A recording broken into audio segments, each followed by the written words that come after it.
രാഗിനിലേക്ക് പോവുകയാണ്. രാഗിൻ ആ താൽക്കാലിക പാതയിലൂടെ മറുകരയിലേക്ക്, അതായത് മുണ്ടക്കൈയിലേക്ക് കടക്കാൻ ശ്രമിക്കുകയാണ്. അതിന്റെ ദൃശ്യങ്ങളാണ് നമ്മൾ കാണുന്നത്. എത്രത്തോളം പ്രയാസകരമാണ് അവിടേക്ക് കടക്കുക എന്നുള്ളത് നമുക്ക് ഈ ദൃശ്യങ്ങൾ കാണുമ്പോൾ മനസ്സിലാക്കാൻ കഴിയുന്നുണ്ട്. രാഗിൻ അപ്പുറത്തേക്ക് എത്തിയോ?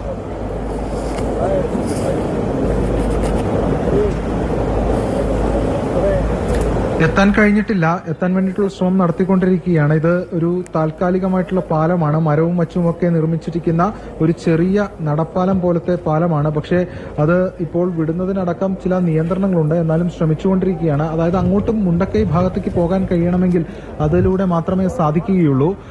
അല്ലെങ്കിൽ ഈ ബെയിലി പാലം, അതോടൊപ്പം തന്നെ സൈന്യം നിർമ്മിക്കുന്ന നടപ്പാലം പോലെയുള്ള ഒരു പാത അതുകൂടി സജ്ജമായാൽ മാത്രമേ അത്തരത്തിൽ പോകാൻ കഴിയുകയുള്ളൂ. എന്തായാലും സൈന്യത്തിന് തന്നെയാണ് ഇപ്പോൾ ഇതിന്റെ പൂർണ്ണ നിയന്ത്രണത്തിനുള്ള ചുമതല. അങ്ങോട്ട് പോകാൻ വേണ്ടിയിട്ടുള്ള ശ്രമം നടത്തുന്നുണ്ട്. പ്രത്യേകിച്ച് മുണ്ടക്കൈ ഭാഗത്താണ് ഇത് കൂടുതലായി, അല്ലെങ്കിൽ കൂടുതൽ പേർ അവിടെ കുടുങ്ങിക്കിടക്കുകയാണ്. മണ്ണിനടിയിലുമൊക്കെ പെട്ടുപോയിട്ടുണ്ട്. പലരെയും കാണാനില്ല.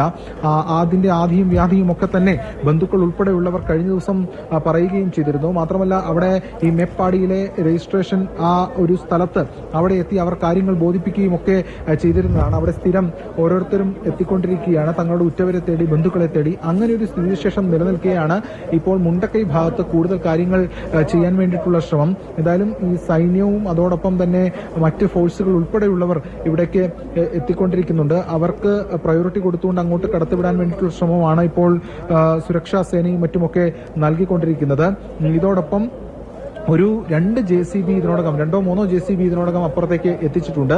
അവിടെ കുഴിച്ചു നോക്കേണ്ടതായിട്ടുണ്ട്. പല ഇടങ്ങളിലും സ്നിഫർ ഡോഗ്സ് ഉൾപ്പെടെ എത്തിച്ചാണ് തെരച്ചിലിന് നേതൃത്വം കൊടുത്തുകൊണ്ടിരിക്കുന്നത്. എന്തായാലും ഇന്ന് കൂടുതൽ മേഖലകളിലേക്ക് എത്താൻ കഴിയും ഈ മുണ്ടക്കൈ ഭാഗത്ത് എന്താണ് സൈന്യത്തിന്റെയും മറ്റുമൊക്കെ പോലീസിന്റെയും മറ്റുമൊക്കെ ഉള്ള പ്രതീക്ഷ. മാത്രമല്ല അവലോകന യോഗം ഉൾപ്പെടെയുള്ള കാര്യങ്ങൾ ഇന്ന് നടക്കുന്നുമുണ്ട്. എന്തായാലും ഇപ്പോൾ ഈ താൽക്കാലിക പാലത്തിലൂടെ പ്രാഥമികമായി സൈന്യത്തെയും അല്ലെങ്കിൽ അത്തരത്തിലുള്ള അവിടെ ഈ കാര്യങ്ങൾ തെരച്ചിലിന് നേതൃത്വം കൊടുക്കേണ്ടവരെയുമാണ് ഇപ്പോൾ കടത്തിവിട്ടുകൊണ്ടിരിക്കുന്നത്.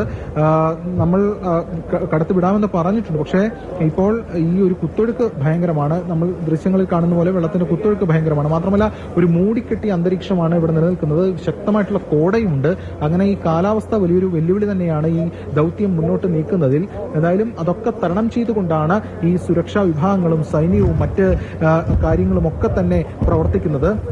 എന്തായാലും ഇപ്പോൾ വെള്ളത്തിന്റെ കുത്തൊഴുക്ക് ശക്തമായിട്ടുണ്ട്. നമുക്ക് ആ പാലത്തിന്റെ ദൃശ്യങ്ങൾ കാണാം. പാലത്തിൽ അവിടെ ഒരു മരക്കഷ്ണമാണ് ഇട്ടിരിക്കുന്നത്. ആ മരക്കഷ്ണം തട്ടി പോകാനുള്ള സാധ്യതകളുമുണ്ട്. ഏതായാലും ആ കുത്തൊഴുക്ക് വർദ്ധിക്കും. കഴിഞ്ഞ ദിവസം ഇതിന് മുകളിലൂടെ വെള്ളം പോയിരുന്നു.